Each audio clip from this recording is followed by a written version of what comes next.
Creedon for more on the UN General Assembly, and Rouhani strikes back. That's right. Is how we'll start it. They were launching nasty kind of barbs at one another. In any case, the one expression that was retained by many on social media was rogue newcomers. Now, this was a sort of tennis game of sort of insults that went back and forth. From yesterday, Donald Trump launching his initial attack on Iran and using that expression rogue nation to refer to North Korea and Iran. That's, of course, an expression that's been around for a long time to describe states that are not in alignment with the international community on a host of issues and pose a danger to global security, etc. Now, so rogue newcomers was a way of throwing that back, if you like, at Donald Trump. And it was a reference not to the US, one would hope, but to the actual US president. And you can see here that Hassan Rouhani actually underscored, repeated that by that line by actually tweeting it here in English on his official account. One imagines somebody tweeted it for him. Destruction of the Iran deal by rogue newcomers to the world of politics will never impede Iran's course of progress and advancement. So a lot of people tweeting about that, Mark. It was kind of the expression that was retained. Takes a shot at Trump. Rogue newcomers to the world of politics, and that's the actual expression in full there. Now, just a little bit of further buzz on all of that. There were protests, street protests in New York City and elsewhere. This is largely the Iranian American community.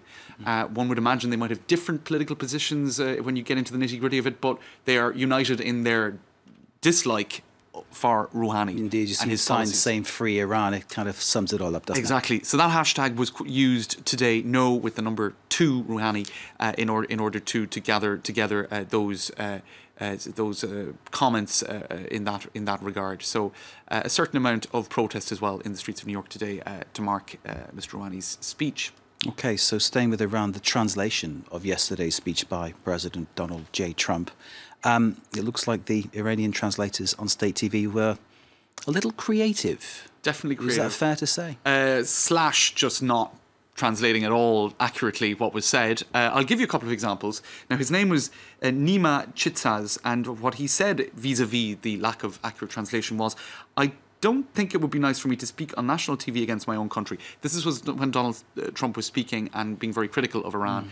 And now one would wonder if it was his own personal decision to not accurately translate, or if he was under orders not to do so. So he brought it down a few notches. He definitely did. I'll give you the before and after, if you like.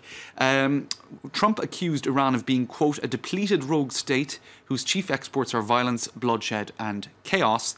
That was translated to, Iran speaks of destroying Israel.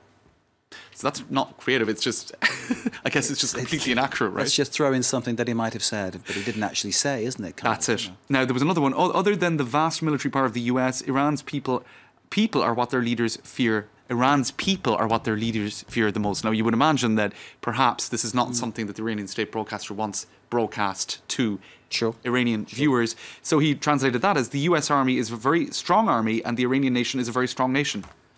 Okay, so it could be a bit of manipulation, it could be incompetence. Which side are we going for? Well, apparently this isn't isn't the first time that this has happened, so I expect it was a bit of manipulation. There were a lot of comments on it and some sniggers on social media. Incomplete, distorted translation of remarks made by Donald Trump by the simultaneous translator. This is the actual sequence here on Iranian television as it was translated. We don't really need the sound because, in any case, I won't understand the Farsi. Anyway, the Oscar goes to the translator of Iranian state TV who successfully managed to translate, interpret, and censor. That is multitasking, multi-talented, and so forth. There were some images like this that went up as well. This is somebody sharing a Times of Israel article, so one can imagine. I think it's an Israeli Twitter user. Translator softballed Trump's speech on Iran's state TV to spare the audience. So a degree of I suppose, derision in that regard there. So we're not shocked by the kind of censorship. It's just the boldness, flagrant, blatant, egregious way of doing it, isn't it? Exactly. And one would imagine for Iranians who speak English, unless Donald Trump the volume was brought down so much, they would have very quickly realised, I think, that it wasn't accurate translation. Anyway, James, as ever, thank you very much indeed.